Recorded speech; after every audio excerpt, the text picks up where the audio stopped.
Assalamualaikum warahmatullahi wabarakatuh. Alhamdulillah wassalatu wassalamu ala Rasulillah Sayyidina Muhammad ibn Abdullah wa ala alihi wa sahbihi wa man nasarahu wa walah wa la hawla wa la quwwata illa billah wa ba'd. Fasadatana al-habaib al-mayamin yang sama-sama kita hormati, kita muliakan para habaib yang banyak banget hadir. Ini malam hampir kayak perkumpulan Rabitoh, ini anak-anak Rabitoh di sini. Masya Allah. Ya, alhamdulillah. Bil khusus orang tua kita Al-Habib Muhammad bin Alawi bin Hud Al-Antas dan juga sahib al-majlis akhina Sayyid Al-Habib Alawi bin Muhammad bin Hud Al-Antas dan juga Al-Habib Ahmad Faris Al-Habshi, Al-Habib Ali bin Abdul Aziz bin Jindan, Habib Syauqi Al-Habshi, Al-Habib Ali bin Hud Al-Antas dan juga Al-Habib Hashim Al-Antas, Habib Salim bin Ahmad bin Salih Al-Altas dari Bekasi Kidul, ya, Masya Allah, sampai galfok sama ridanya kita dari tadi itu, Masya Allah ya. Dan juga para habaib yang lainnya nih banyak banget. Habib Zain yang minta maaf kalau dengan banyak kagak sebut, minta maaf yang sebesar-besarnya. Juga apa kata babe, apa? Kata baba, iya, yang suka kita nyakopsah ya, yang suka kita lihat itu. Ini orang yang ngatunya kata kita begitu ya. Juga sama siapa ini Nyakobsah dan juga semuanya dah yang hadir di sini nih minta maaf kalau ada kagak kesebut. Mudah-mudahan ini malam semuanya yang hadir di sini kagak ada yang kelewat, semuanya dapat ampunan dari Allah. Kita husnudzan sama Allah dan kita yakin dan kita enggak ada ragu sama sekali insyaallah semuanya kita ini pulang dari sini dosa-dosa kita diampuni sama Allah mudah-mudahan. Allahumma inna lana tama'an fi rahmatikal khassah fala tuhrimna. Tadi kita baca di madhab Syafi'i. Allah, kami sangat mengharap, tamak, kita sangat tamak untuk mendapatkan rahmat-Mu yang khusus. Fala tuhrimna. Tolong jangan haramkan kami untuk mendapatkan rahmat tersebut. Wa dhununan jamilatan hiya wasilatuna ilaika fala tukhib. Ya Allah, kita punya husnudzan kepada Engkau. Kita punya modal baik sangka kepada Engkau ya Allah, tolong jangan kecewakan kami. Insyaallah mudah-mudahan kita yang hadir di sini, ya, kita yang hadir di sini semua nggak ada yang kelewat. Dosa kita diampuni nama Allah. Yang lalu-lalu kita punya kesalahan, kita manusia yang punya kesalahan, diampuni nama Allah. Kekurangan-kekurangan kita disempurnain nama Allah.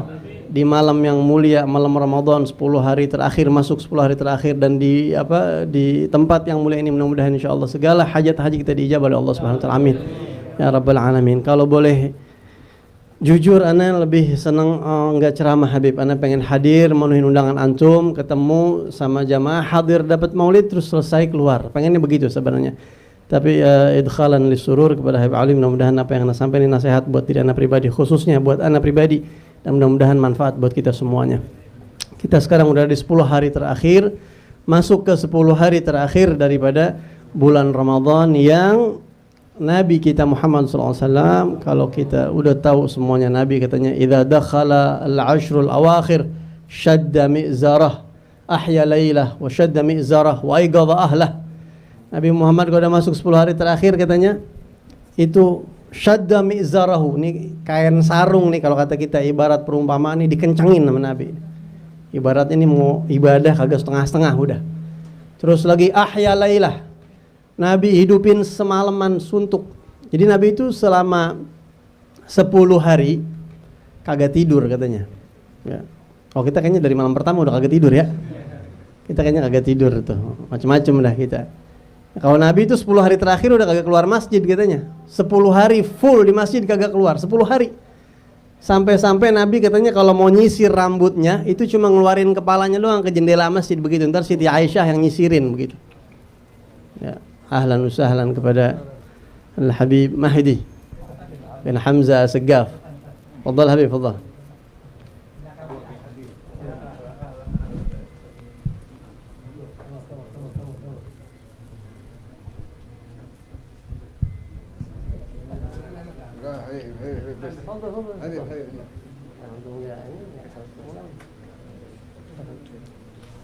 Alhamdulillah. Ya Rab, ya Rab.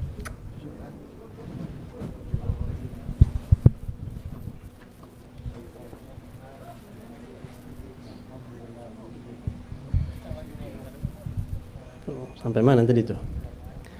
Nabi kagak, oh iya, sampai kagak keluar masjid katanya Rasulullah ya, sampai kagak keluar masjid. Dan sunnah ini kayaknya udah jarang yang ngerjain, termasuk saya.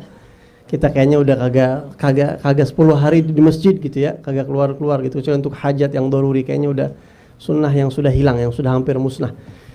Tapi kata para ulama, ini nggak lama-lama, saya sedikit aja. Kata para ulama nih, khusus buat kita yang kelas-kelas ekonomi seperti kita nih, yang banyak nggak bisa kelas-kelas seperti beliau-beliau. Mungkin kalau kita dengar para imam-imam kita, malu dah kita dengarnya. Nah ini kita buat kita katanya menghidupkan malam Ramadan itu ada 3 macam. Ada tingkatan VIP paling bagus, ada tingkatan bisnis mungkin yang kelas menengah ke atas, ada tingkatan ekonomi. Nah ini jangan sampai kita kagak ngambil salah satu dari 3 tingkatan tersebut. Minimal satu kita ambil. Yang pertama, untuk mendapatkan Lailatul Qadar, menghidupkan malam Ramadan, yang pertama itu katanya semalam suntuk. Hidupkan semalam suntuk dengan ibadah. Maghrib berjamaah, isya berjamaah, tarawih, hadir majlis ta'lim mungkin, tadarus, baca Quran sampai sahur. Beb, kalau kita ibadah misalnya kagak kuat beb, ya main futsal, niatin silaturahim. Dapat pahala deh tuh, udah enak banget. Tinggal niat doang udah bedanya. Yang niat sama yang kagak niat beda deh tuh. Ya, atau misalnya silaturahim, gua kayaknya kalau baca Quran mulu lama-lama pada gimana tuh kira-kira tuh kita sampai baca Quran setengah jam aja, sejam udah mulai rada-rada awang mungkin kalau kita nih. Pergi deh ke rumah sahib, lo udah tidur belum? Belum, gue pengen ngopi di rumah lo ya. Gue niat pengen silaturahim, bawain makanan hadiah, girang dia. Tuh udah itu ibadah gitu ya. Cari ibadah-ibadah yang mungkin yang kita kuat ngejalaninnya begitu. Semalam suntuk, kalau Rasulullah i'tikaf full di masjid semalam suntuk begitu. Atau orang-orang soleh dulu semalam suntuk ngaji, ibadah semalam suntuk, mereka nggak ibadah, nggak puas, nggak bosan. Yang kedua, ihya mu'dhamil lail. Menghidupkan sebagian besar malam. Malam itu dari maghrib sampai subuh. Kalau 10 jam lebih berarti lebih dari 5 jam itu dihidupin gitu ya. Kebanyakan malam-malamnya itu dihidupin dengan ibadah. Ada tidurnya sih paling sejam 2 jam sebelum itu, terus disahur. Ada itu. Yang ketiga minimal, nih kita nih minimal. Ini jangan sampai kagak ada nih. Yang ketiga ini paling sekurang-kurangnya menghidupkan malam Ramadan, sekurang-kurangnya isya berjamaah, subuh berjamaah. Tuh minimal tuh. Jangan sampai 10 hari terakhir ini nih sholat isya sendiri, jangan sampai sholat subuh sendiri, jangan sampai, pantangan banget itu. Nanti kalau perlu nangis kalau sholat sendiri itu. Karena kata Rasulullah, man shallal isya fi jama'atin faqad adraka haddahu min lailatul qadar, atau kama qala Nabi SAW. Barang siapa yang sholat isya berjamaah kelempengan Lailatul Qadar, dia kagak tahu nih. Dia sholat isya berjamaah, dia kagak sadar kalau tuh malam Lailatul Qadar. Faqad akhadha bihadzin wafir min Lailatul Qadar, maka dia sudah mengeruk pahala kebaikan yang sangat banyak di malam Lailatul Qadar hanya dengan isya berjamaah aja. Jadi sekurang-kurangnya isya berjamaah sama subuh berjamaah. Sama tarawih dah jangan tinggal. Ini 10 kita jaga. Habis itu mungkin kita mau tidur, mau mindo, mau makan, mau ngapain serah. Tapi isya berjamaah, tarawih, subuh berjamaah ini 10 hari terakhir jangan sampai. Dalam hadis juga Nabi bersabda, man shallal isya fi jama'atin, kita udah sering dengar hadis ini ya, faka'annama qama nisfal lail. Siapa orang sholat isya berjamaah, pahalanya sama kayak orang yang sholat separuh malam. Separuh malam itu dari maghrib sampai subuh bagi 2 aja tuh, segitu pahalanya tuh. Sama kayak sholat segitu jam, dari subuh ke maghrib bagi 2, anggap 5 jam, 6 jam. Sholat 6 jam, kita belum pernah sholat sampai 6 jam tuh ya. Tarawih aja kita 20 rakaat udah Masya Allah tuh. Nah itu sholat isya berjamaah pahalanya kayak gitu. Bayangin kalau datang Lailatul Qadar, sama aja kita kayak separuh malam kita sholat. Wa man shalla subha fi jama'atin faka'annama shallal laila kullah. Siapa yang sholat subuh berjamaah, pahalanya sama kayak semalam suntuk sholat. Semalam suntuk sholat. Jadi sekurang-kurangnya itu, jangan sampai kagak. Terakhir, sebagai penutup, ada kisah yang mungkin kalau para ustadz ini udah pada apal dah kisahnya, udah pada sering tahu. Tapi ini buat kita, khususnya buat nyemangatin saya nih. Di 10 hari terakhir mungkin Quran kurang dikit, kebut deh nih kalau bisa sehari 2 juz supaya 1 Ramadan minimal khatam. Begitu Allah berfirman di Al-Qur'an, yufaku anhu man ufik. Tanda orang jauh dari Allah artinya jauh dari Quran begitu. Dijauhkan dari Al-Qur'an orang yang dijauhkan sama Allah. Na'udzubillah min dzalik.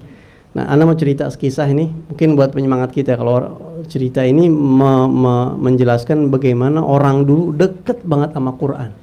Ya, kalau kita cerita banyak dah Rabi'atul Adawiyah sampai 7.000 kali khatam Al-Quran. Habib Ahmad bin Muhammad Al-Muhdhar dengar kayak begitu kagak terima. Perempuan, masa gua kalah sama perempuan? 8.000 kali khatam Quran beliau. Dua hakada mereka. Ini ada satu kisah, ana lupa mau kisah ini ana baca di kitab apa ya. Ada satu kisah walhasil begitu, satu orang ulama syekh tua, ana lupa nama beliau. Syekh Abdullah bin Mubarak kalau nggak salah atau selain beliau. Dalam perjalanan pulang dari satu perjalanan beliau di tengah-tengah padang Sahara, padang pasir, ngelihat dari kejauhan ada bayang-bayang hitam. Diperhatiin sama beliau, ini di tengah padang pasir pemandangan coklat semua. Lihatin apa nih tuh hitam-hitam dari jauh, diperhatiin, dideketin, nggak taunya bukan bayangan, orang. Perempuan pakai burku rapih, pakai cadar ketutup begitu. Dilihat ini orang kayak udah separuh baya gitu, kayak udah ibu-ibu, udah tua, nenek-nenek. Ini beliau ngedeketin, Assalamualaikum ya amatullah. Assalamualaikum wahai hamba Allah, begitu kayak.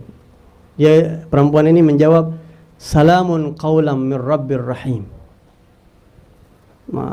Min aina wa ila aina turidin? Mali ra'aituki wahidah.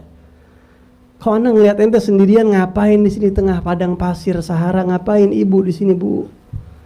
Ini perempuan jawab, May yahdillahu fala mudhillalah wa may yudlil fala hadiyalah. Siapa yang diberi petunjuk sama Allah, dia kagak bakalan nyasar. Siapa yang dibikin sesat sama Allah, nggak bakal ada yang bisa nunjukin dia jalan yang benar. Akhirnya beliau tahu, oh ini orang nyasar kali. Terus ditanya, min aina wa ila aina turidin? Ini ibu dari mana mau kemana? Ibu ini jawab, Subhanalladzi asra bi'abdihi layla minal masjidil haram ilal masjidil aqsa. Oh, dari Masjidil Haram mau ke Al-Masjidil Aqsa. Emang tuh waktu katanya lagi bulan haji. Lagi bulan haji, jadi orang pada pulang haji katanya. Pulang dari Mekah ke Madinah, ke kampung masing-masing. Ini rupanya ibu ini rumahnya di Palestina. Udah, terus laki-laki ini mengatakan, syekh ini mengatakan, ibu kenapa dari tadi saya jawab kok nyautinnya pakai ayat Quran mulu? Kenapa kagak ngomong kayak orang biasa aja kayak kita gitu, kenapa? Lagi-lagi beliau jawab pakai ayat Quran, ma yalfidhu min qawlin illa ladaihi raqibun atid. Tidak keluar satu kata pun dari mulut kecuali kepantau semua, kecatat sama raqib dan atid. Masya Allah. Baik ibu, kalau gitu bagaimana kalau ibu saya anterin sampai ketemu rombongan ibu atau jalan yang ibu tahu? Saya pengen berbuat baik sama ibu. Silakan ibu naik tunggangan saya akan jaga kehormatan. Saya nggak bakalan macem-macem. Saya di bawah, saya tuntun tunggangan saya, ibu naik, silahkan. Ya, man amila salihan fali nafsihi wa man asa'a fa 'alaiha. Siapa yang berbuat baik, dia bakal dapat kebaikannya, dan siapa yang berbuat jahat, dia juga bakal dapat kejahatannya. Walhasil dia atau baca ayat yang lain begitu. Akhirnya naik nih ibu. Sambil jalan nih Syekh tadi, kan bagaimana ente ketemu orang ngomong kayak begini, kira-kira Masya Allah gitu, Masya Allah kan? Ya. Akhirnya Syekh tadi nanya, alaki zauj, ngomong-ngomong udah nikah ini ibu, punya suami apa kagak kira-kira? Begitu. Ini ibu jawab lagi pakai ayat Al-Quran. Ya ayyuhalladzina amanu la tas'alu an asya'a in tubda lakum tasukum. Wahai orang-orang beriman, jangan suka-suka nanyain sesuatu yang kalau entar dikasih tahu jawabannya ente nggak enak dengernya. Oh ya khair ibu, mohon maaf. Kagak nanya-nanya yang macam-macam lagi dah udah. Jalan nih ibu. Terus panjang perjalanan, akhirnya ketemu satu rombongan, dan rombongan itu ngenalin ibu ini. Ada 3 anak laki-laki masih pada muda-muda begitu, pada lari nyamperin. Ini Syekh kaget. Man haula? Siapa mereka ini laki-laki yang nyamperin kamu, siapa? Ibu kenal mereka? Apa mereka orang asing? Saya khawatir nih, takut ini orang siapa? Itu ibu jawab lagi, lidzakari mithlu hadzil unthayain. Walidzakari mithlu hadzil unthayain. Ayat tentang warisan, jatah warisan anak laki-laki 2 kali lipatnya anak perempuan. Yang diajak ngomong juga ulama ngerti bangsa. Kalau kita yang diajak ngomong udah kagak nyambung itu dari awal bang, sudah kita tinggal mana-mana, kagak ngerti dah begitu. Ngerti nih ulama, Masya Allah, oh anak-anak ibu ya. Begitu datang mereka ngedekat semuanya ditanya, Asma'uhum, siapa mereka? Ya Yahya khudhil kitaba biquwwah. Inna hadza la fi suhufil ula suhufi Ibrahim wa Musa. Masya Allah, ketemu ahlan usahlan ke halak bekhair nih anak temuin ibu ente sendiri. Iya emang nyasar kita juga ketinggalan ini nyari-nyari ibu dari tadi kata nih anak. Nih, wahai para anak-anak muda ini ibu ente Masya Allah nih. Dari anak pertama ketemu sama dia sampai barusan nih, ini ibu ente ngomong pakai Quran. Ngomongnya kagak pakai bahasa sehari-hari, pakai Quran. Jadi subhanallah di Quran itu semuanya ada katanya. Semua ada, cuma kitanya kagak ngerti. Orang yang punya ilmu dikasih lebih sama Allah, itu dia ada miliaran fitur di Quran dia bisa pakai.